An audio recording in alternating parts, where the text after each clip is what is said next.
In this video, I wanted to explain a concept known as Bernoulli's principle.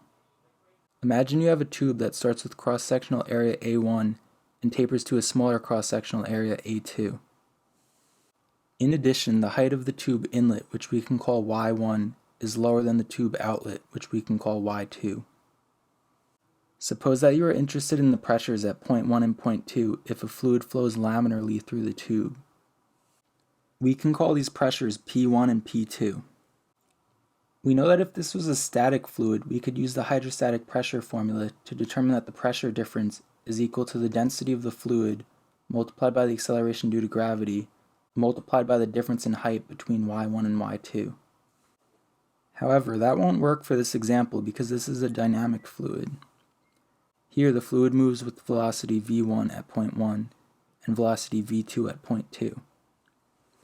If you watch my video on the continuity equation, you'll know that this velocity is proportional to the cross-sectional area of the tube. In this case, because the tube gradually tapers to a smaller cross-sectional area, the velocity of the fluid will gradually increase. We can actually relate the velocity and pressure of a laminar fluid by analyzing the work done on that fluid. For example, the amount of work required to move a cross-sectional area of fluid at point 1, a distance equal to delta L1, is equal to a force multiplied by delta L1. And because force is equal to pressure multiplied by area, this can be rewritten as the pressure at point 1 multiplied by the cross-sectional area at point 1 multiplied by delta L1. The corresponding work done at point 2 is equal to negative P2 multiplied by A2 multiplied by delta L2.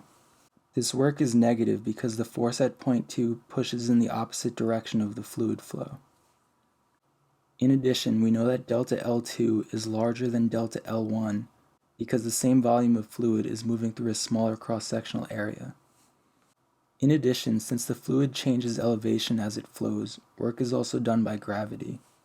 The work done by gravity can be written as the negative of the mass of the fluid multiplied by the acceleration due to gravity multiplied by y2 minus y1.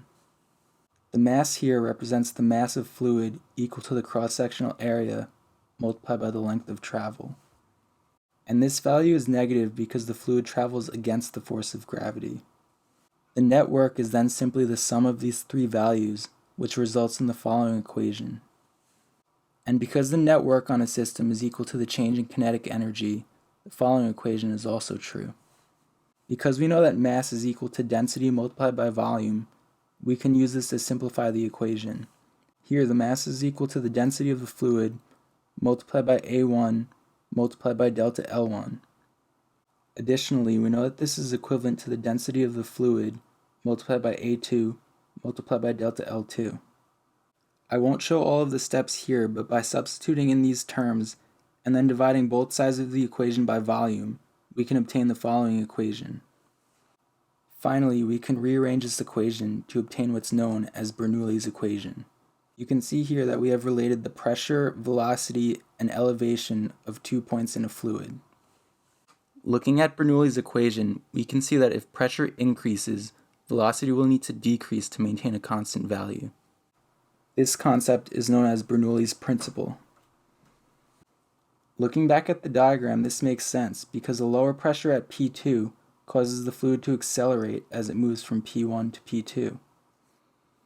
I hope that this video gave you a good understanding of Bernoulli's equation and how pressure and velocity are related in a laminar fluid.